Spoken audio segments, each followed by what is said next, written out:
Hi, my name is Sasha Leigh Henry, the writer, director, and creator of Bria Mack Gets a Life. I'm here with The Line to talk more about the show. Bria Mack Gets a Life is about a 25-year-old woman navigating a predominantly white world made all the more tolerable but also chaotic by the presence of her imaginary hype girl, Black Attack.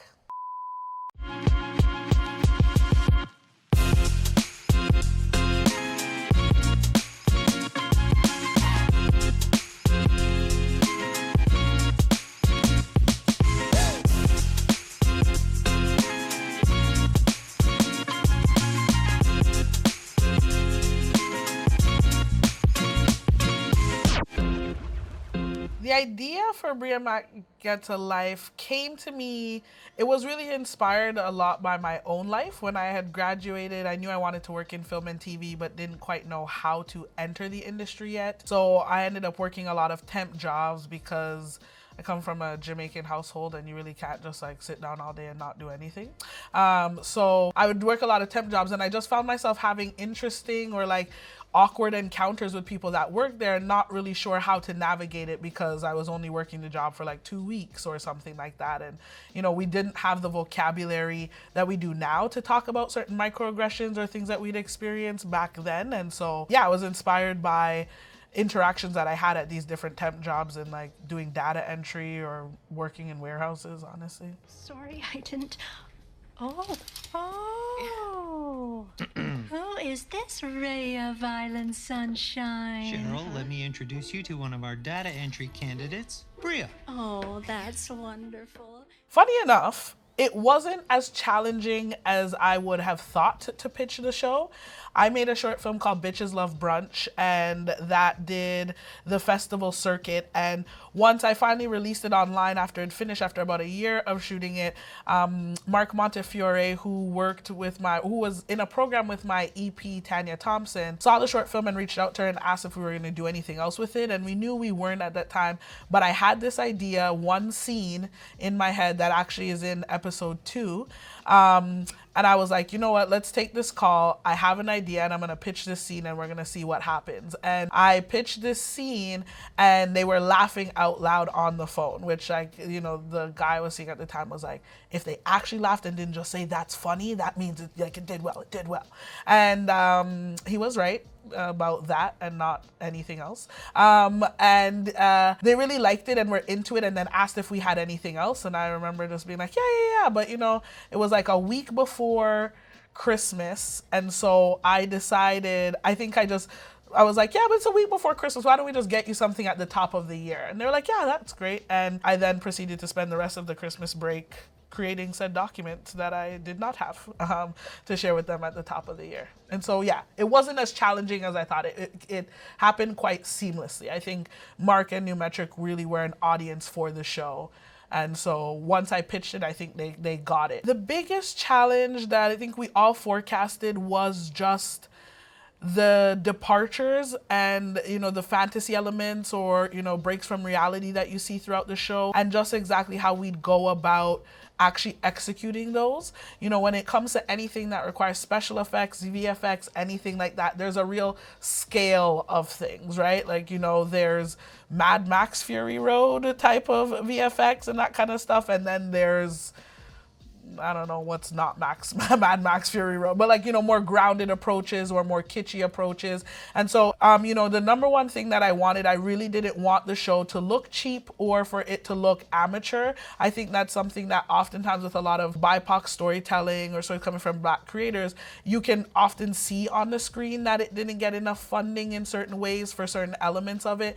And I was totally down for a more kitschy approach to some of the departures, but I wanted it to look intentionally so and intentionally janky and not to reflect like a lack of funding, but an actual creative choice, which they were. When you see some of the memes and GIFs, it's intentionally kind of this bad replica of it because we're all already familiar with the really good ones, right? Or what the original looks like. It's more funny to see our lead actress, who is, you know, beautiful and stunning and always kind of dolled up, put on a bald cap and a wig and pretend to be Jordan Peele. Like, it's really funny to see the mechanics of it and the rough around the edges of it in those elements, where some other departures, you know, we want it to look slick and polished and we want to be elevating it because the departure calls for it.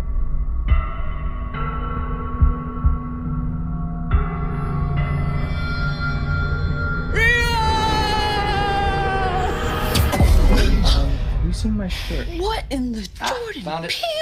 So the casting process was one that was really unique, and it felt long, but I mean, I've never casted for a show before this one, so I don't necessarily know how it compares, but I knew that the chemistry was going to be really important between Bria and Black Attack and Marie and Bria. And that was really paramount. And we knew we wanted certain authenticity in certain elements. We wanted it to be a young Black female from Canada, and not necessarily, you know, there is a version of this show where we attach an international star or a US star to kind of help just with the visibility of the show. But to me, that just didn't feel right. You know, like, I think there's a specific way that Canadians talk, Black Canadians talk, and Black, you know, immigrant Canadian kids would talk, and all of those small nuances that I thought were really important. And I think sometimes a more notable star can be distracting in a story like this, because you're very aware that, you know, this actress isn't actually a young woman from Brampton and those kind of stuff. So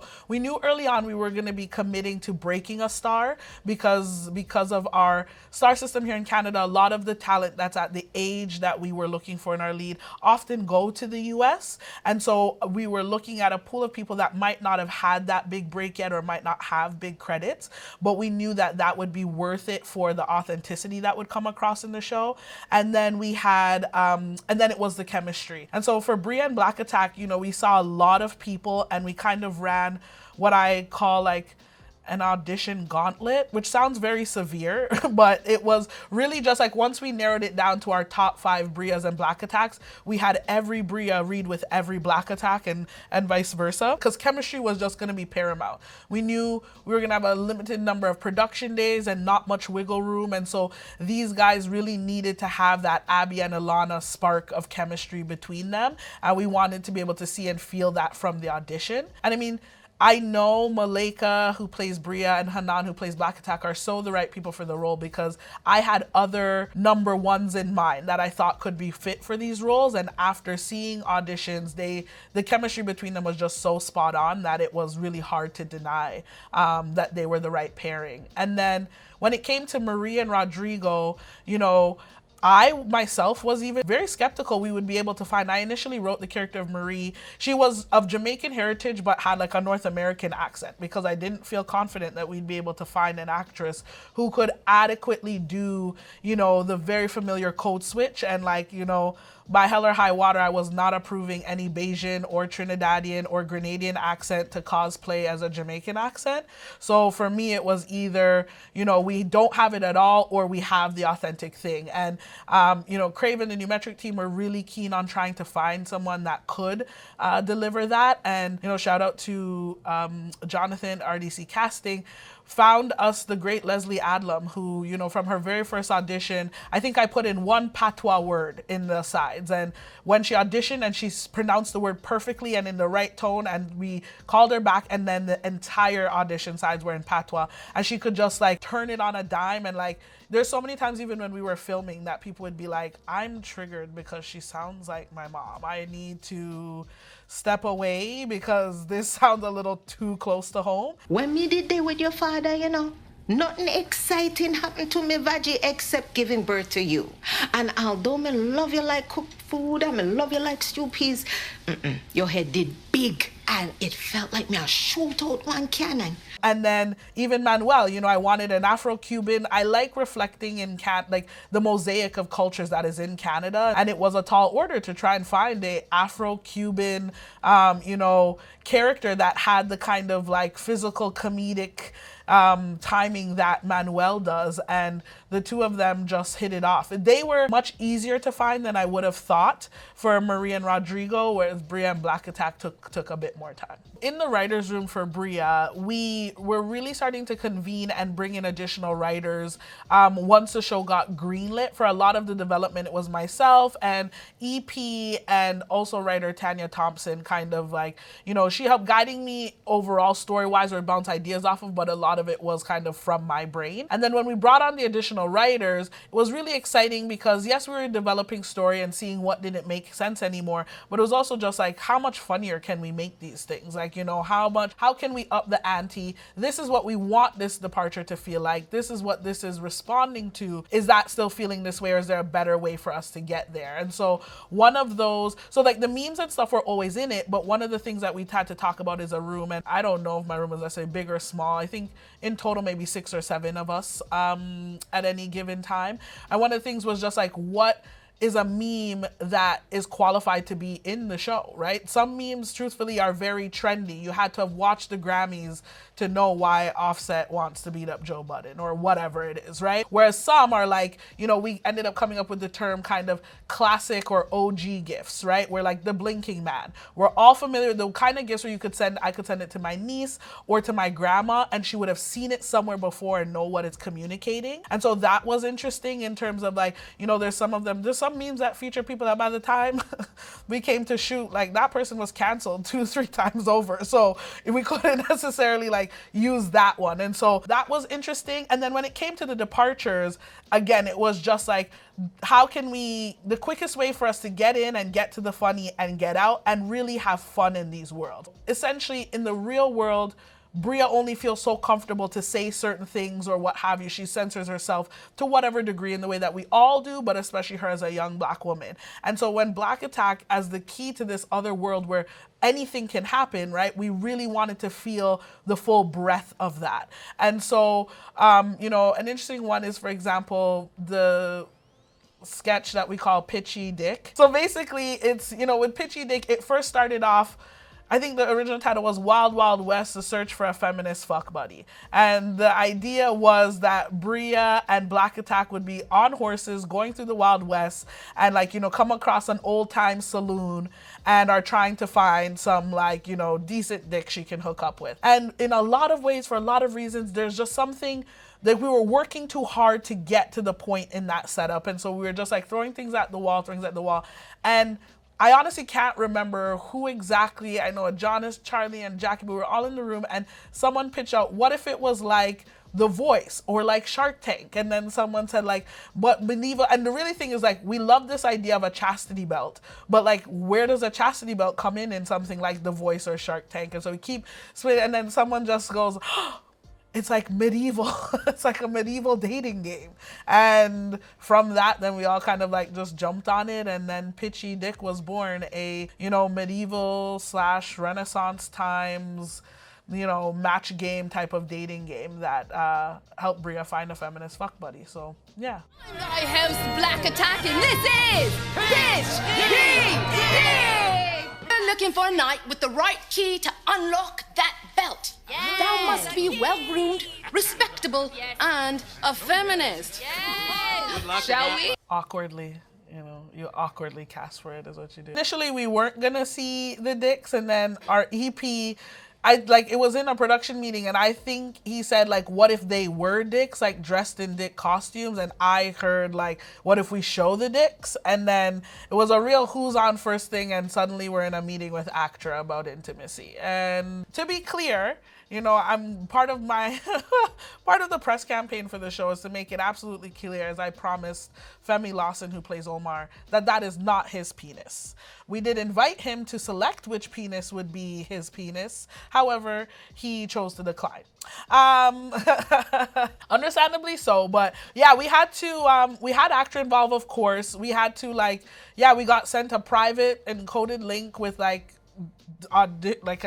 pictures of penises, and we had to pick some out of them, and then they came in and there was actually auditions. And so it was like an old office, and it was just like us sitting on 3 black chairs in this big empty room, and then they would come in and disrobe and turn from right to left and then put on back the robes and then leave. And I think all of us held our breath the entire time. It was very awkward because there's nothing to actually talk to them about. Like, it doesn't really matter. They're not saying anything. They're not performing lines. It really just was, show us the junk. I mean, I will say, like, I felt such a genuine love from cast and crew. Everyone really bought into the ethos of it and was down to do the crazy stuff with me type of thing. And we took a lot of care and had intimacy coordinators and, made sure it was stuff that people were comfortable with, so we're never showing too much type of thing. But I think everyone enjoyed, we're excited to do these elements because they knew the laugh value that it had overall for the series and the show and the moments that they get to be in. And we've seen so much in comedy already. We see so much in storytelling and different setups and, dynamics like this, that I think just juxtaposing what makes these situations, to me, that's a great thesis beat, right? That says this is what the journey of these guys living together is going to be like, right? A mom independently trying to live her life, be in her space and in her house, has been used to her daughter not being there for 5 years, and a daughter who's about to come back to what she sees as her childhood home, but is different in so many ways. So different that she walks in on her mom getting waxed by her new boyfriend, That's... Are you ready? Vamos. Ready.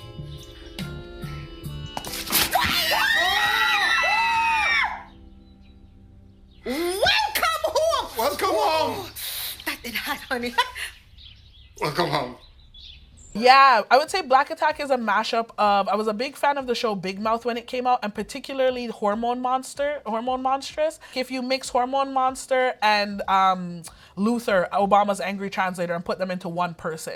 Because I think the expectation, especially for a show about Black women, is for Black Attack to always be angry all the time and to come out with the more powerful thing. But what I loved about the Hormone Monster is that sometimes they're misguiding them, right? Sometimes they are telling them to do the thing that just enables their desires or whatever emotions the kids are feeling. And I liked that freedom for Black Attack, that it wasn't necessarily that she was always playing the more righteous or angel or devil, but it was just always the counter in some parts to Bria, or just that other thought that you have in your head as you're thinking about something or talking it out before you decide.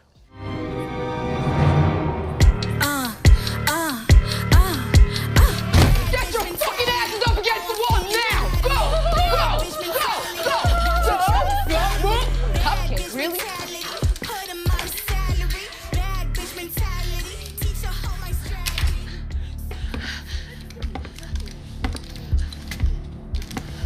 There's one rule, and one rule only, to know when working with a Black woman. One. Don't ever touch my fucking hair. This is the scene I pitched the show with, the one I pitched on the phone. And I purposely pitched this one because I knew it was the most outlandish sketch idea I had. And I was like, if they find this funny, my biggest fear with I come from the indie side of filmmaking, and my biggest fear in kind of, going the more industry track, for lack of a better term, is that anything I would try to create would be diluted and that the edges of it would be sanded down. And so I was like, you know what, if we're gonna do this thing, I don't want to wait till later to have the awkward conversation where you're like, oh, this one is a bit much. This is what I'm gonna throw out first. Everything after this is tame.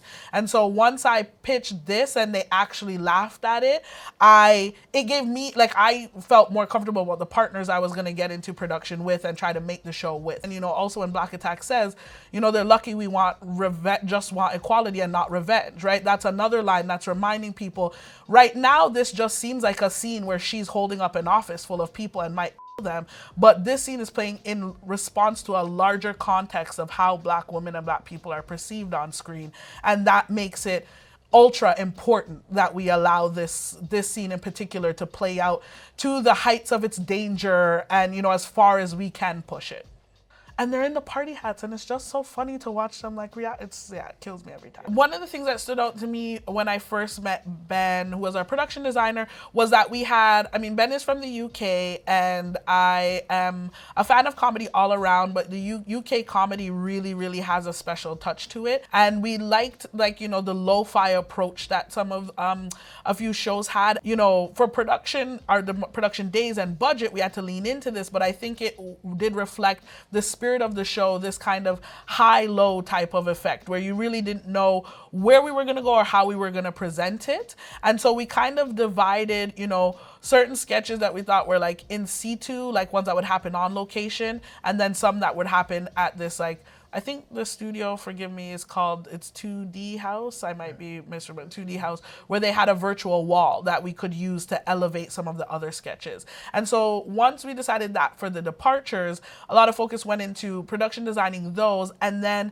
we had our 2 anchor spaces, which was the Smith and Tanner workspace and Marie's home. And I think Ben and his team, you know, Michelle works on the team. She's also a Jamaican woman. I worked with Daniel and Tazy and all of them. And Beth, I think they just like, they really, really, really got it. Like the design of Marie's house looks like something my mom would design herself. And we just wanted all of these spaces to really, for it to feel like the place that you'd been. Like so much of what Bria goes through, we've all gone through in one way or another, right? Like finding a job, moving back home. So we just wanted to really feel like the spaces that we encounter. Like Smith and Tanner looks like every call center that I have ever worked at. And I mean, I remember when Ben and I, when we did the site visit for that place, we had seen a lot of different places that like some were very flashy that we could dress down and things like that. And then we walked into this building and it's like you could just feel your soul get sucked out from your feet in the gray of the carpet. And we looked at each other and we were like, yeah, this is it. It just felt like the place where dreams go to die. And we like, you could just feel it. And so I think we had a really good understanding of what we were going for and reflecting that authentically. No conversations yet, but I am hopeful. I would love season 2. I would love more episodes for season 2 so that we could play and have more fun with these characters. You know, I have a lot in store for our good friend Bria and Gemma and Omar, and, you know, a possible return for Marie, perhaps, maybe, who knows, we'll see. My name is Sasha Leigh Henry, and I'm the creator and showrunner of Bria Mack Gets a Life.